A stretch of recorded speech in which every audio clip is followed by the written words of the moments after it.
Are you in the peri-to-post menopause years and doing all the things, making the healthy food swaps, eating really well, exercising, and not seeing the results you want? Don't worry, I've got you. There's 3 particular things we need to be doing with our menopause nutrition, and I'm going to share those with you in this video. And more importantly, I'm going to share those with you in a way that means that you don't have to eat alone, you don't have to cook separate meals, and you don't have to spend a load of money on fancy ingredients. And stick around to the very end because I will show you how I personally do this on a day-to-day basis. Hi, I'm Chelsea Green, holistic hormone specialist, and I help women transition from peri to post menopause naturally using homeopathy, herbs, nutrition, and lifestyle medicine. So maybe you found yourself following all the menopausal advice out there. You're eating well, you're exercising, you're sleeping okay, and you're just not seeing the results that you are looking for. Maybe you find yourself gaining weight, or you've gained weight and you just can't shift it. Or maybe you've noticed changes to your cycle, or just random symptoms appearing one day and disappearing the next. In fact, hit the like button if that sounds like you. I understand because this was me. I was eating what I considered to be a healthy diet. I was exercising 5 to 6 times a week, and I slept pretty okay. Yet I started gaining weight. I had brown spots or melasma appearing. I had acne like I was a teenager, some changes to my cycle, and I had anxiety. And in addition to that, I had to pee all the time and my energy levels were on the floor. So I went to the doctor for some blood tests, and when the results came back, the doctor actually said to me, "Your bloods are so good, I wish mine were as good as that," as he ushered me out the door, and that was that. Maybe you can relate. Let me know in the comments below if you've had a similar experience. But the good news is that was the beginning of my journey that got me here to where I am today, because I discovered I was on a blood sugar roller coaster. I had exhausted adrenals and I was perimenopausal. And the reason I was on a blood sugar roller coaster was that I was following generic health advice. I'd made the swaps from white potatoes to sweet potatoes, I was eating porridge for breakfast, wholemeal breads and pastas, and it just did not suit where I was at hormonally. It's really important to understand where you are hormonally, what suits your hormone levels, and follow advice that's particular to where you are in your journey. So that's what I'm going to share with you today, the 3 things that you need to focus on for optimized menopausal nutrition. And these 3 things will lead to a reduction in symptoms, better weight management, and better energy. And then I'm also going to share with you what my day on a plate looks like, so you can see that it can be done without cooking separate meals, without eating alone, and without spending loads of money on fancy ingredients. So the 3 things we need to be focusing on is number 1, blood sugar balance, number 2 is gut health, and number 3 is the inclusion of phytoestrogens. So within my one-to-one program, I always start with blood sugar balancing, and the reason I do this is that you very quickly see improvements. So probably within about 7 days, women start to feel better. They have better energy, less mood swings, less anxiety, less intense symptoms by just focusing on blood sugar balance. And what I also find is that when we focus on blood sugar balance, we naturally start consuming the foods that will help the gut, and they include phytoestrogens, and we naturally start excluding the foods that are going to damage the gut. So by balancing the blood sugar levels, we have better general all-round vitality, and then we can start adding in all those extra steps. Whereas if I suggested, hey, let's start exercising, let's start walking, when your energy levels are on the floor, it's just not going to happen. So that's why I always start with blood sugar balance.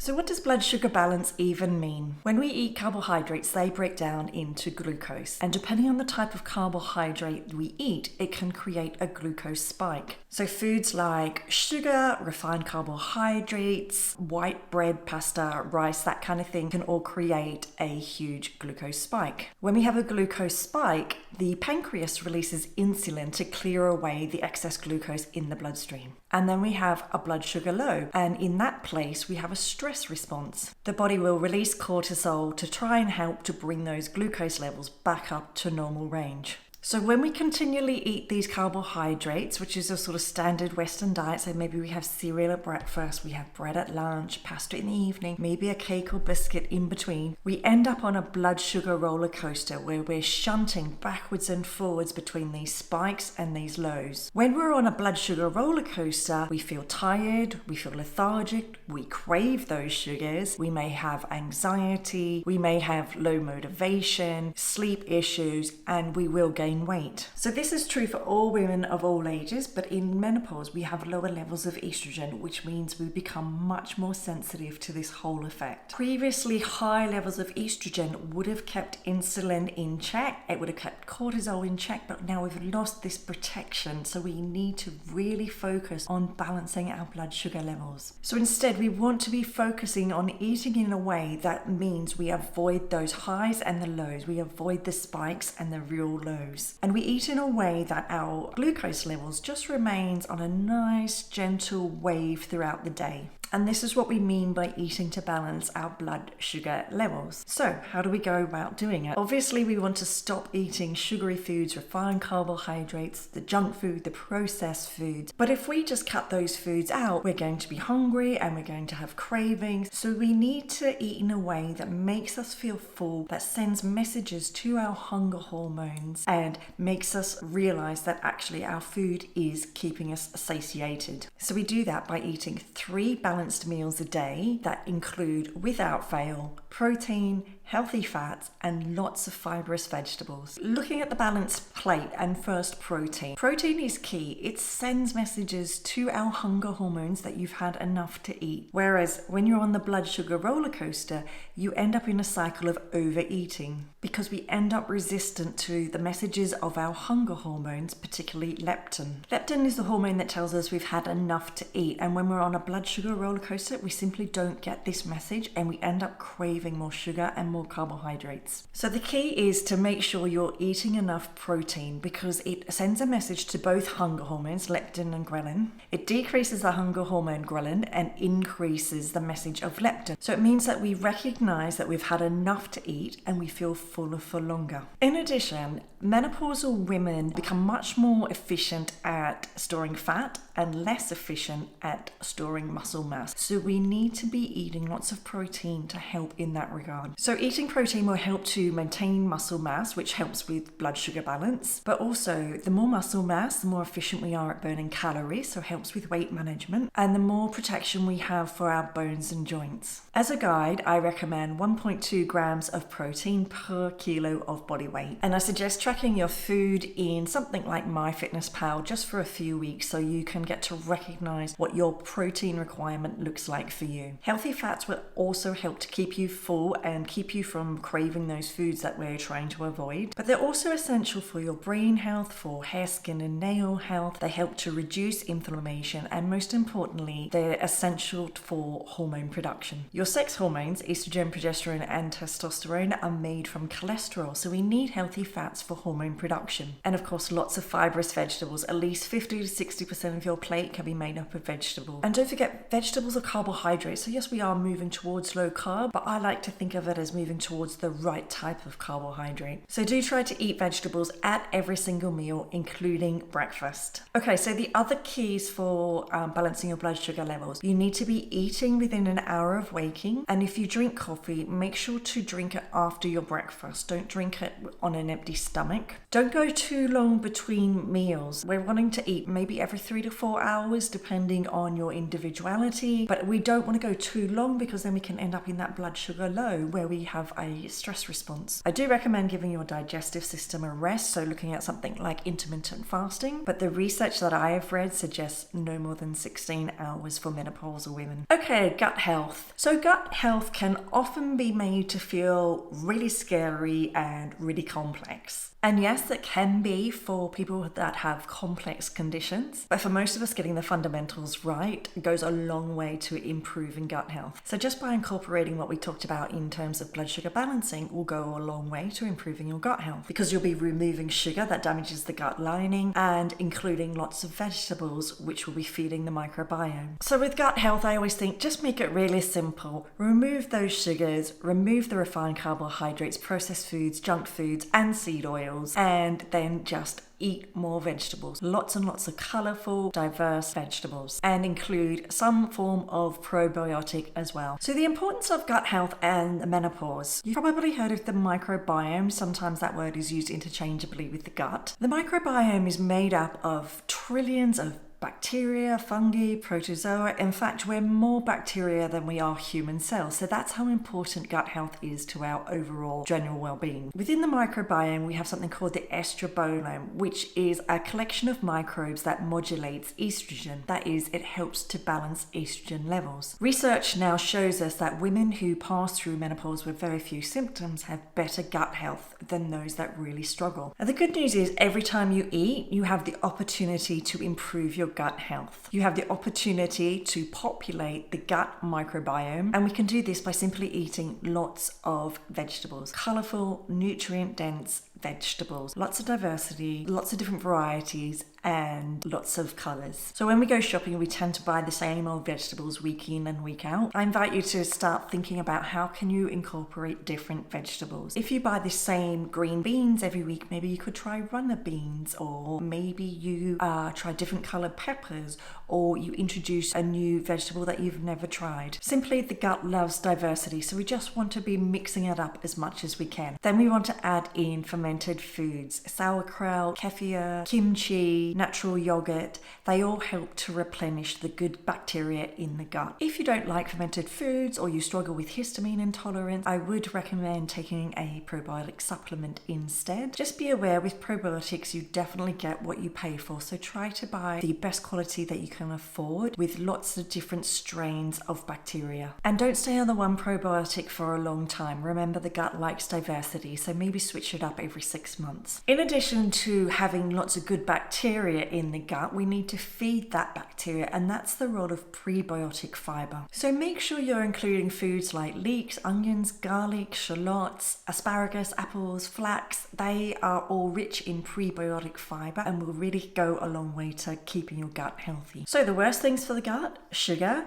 refined carbohydrates, processed foods, junk foods, seed oils, inflammatory foods like gluten, dairy, corn, soy. They can aggravate people. If you have any food sensitivities or intolerances and you're eating those foods, you're only damaging your gut. And of course, antibiotics. Antibiotics not only kill bad bacteria, but they kill good bacteria as well. So if you do have to have a course of antibiotics, try to take some probiotics afterwards, really focus on the gut. But the best thing you can do is learn how to use homeopathy. You can prescribe for acute conditions at home and avoid antibiotics most of the time. Okay, finally we've got phytoestrogens. Phytoestrogens are plant-based estrogens. They help to balance out estrogen. Whether you have high or low estrogen, they will be of benefit. So you really want to be including phytoestrogens in your diet every single day. And if you are following the previous 2 tips of balancing your blood sugar levels and focusing on gut health, you're probably doing this anyway, because phytoestrogens include cruciferous vegetables, so that's your broccoli, cauliflower, cabbage, kale, Brussels sprouts, pak choi, leafy greens, as well as flax seeds, maca,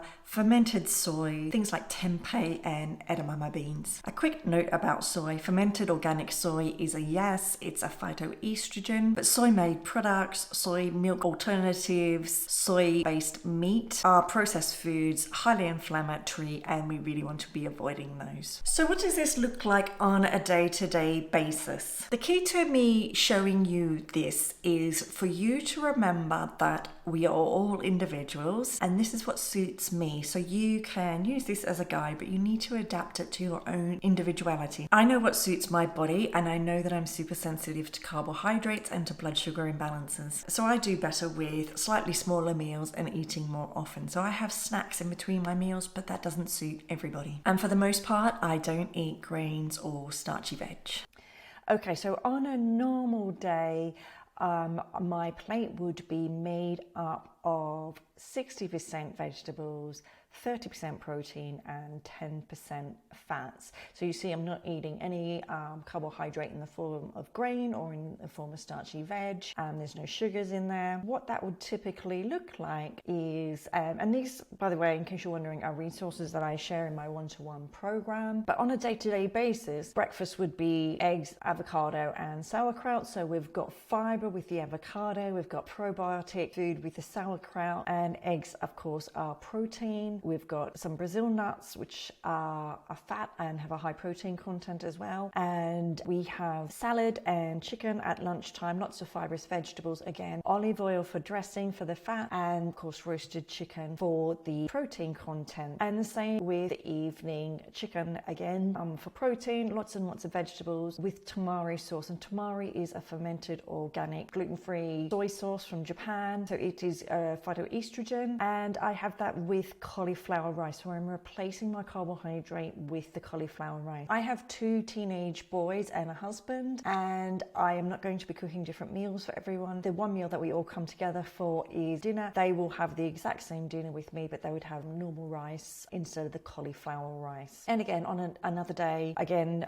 eggs in the morning for breakfast with vegetables. You know, if you've watched any of my other videos, you'll know I love using herbs and spices for their nutritional benefit, and I haven't included them on the example menus, but I would simply incorporate those. So anytime I have any sort of scrambled eggs, I would put turmeric in it. Most dishes I will cover in some sort of herb, but each meal it's the same process.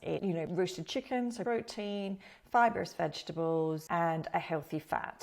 So we've got olives in this meal here. If I were to be eating starchy veg, I want to show you the difference. Let me just find that one for you. Here we go.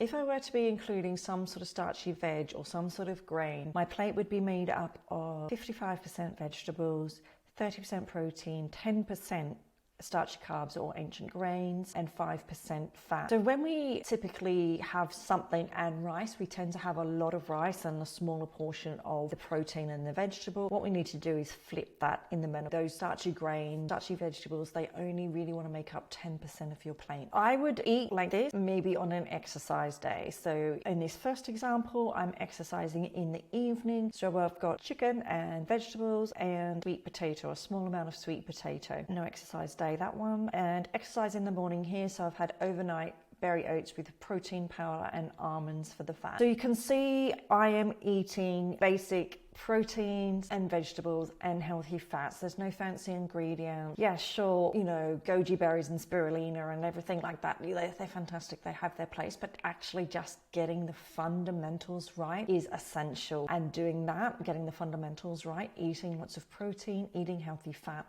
eating lots of vegetables will go a long way to really helping you in your menopausal journey. And as another example of how I make this work for the family so that I'm not eating alone and I'm not cooking separate meals, here I've got turkey meatballs in a tomato sauce with beans, and I've had cauliflower rice, and again, the boys would probably have some pasta or spaghetti or something like that with that meal. So I just like to keep it really simple, really easy. All my meals are really quick to cook. I don't want to be adding any more stress because that would counter everything that I am trying to achieve with eating like this. So when I learned this and I started implementing blood sugar balance, all of those symptoms that I went to the doctor with just melted away. That was over 10 years ago, and I'm still doing it today. And for the most part, touch wood, I am still symptom free, no menopause symptoms to speak of, unless I don't follow my own advice. And this is exactly what I teach my clients in my one-to-one program. So if you do want to find out more about that, check out the link in the notes below.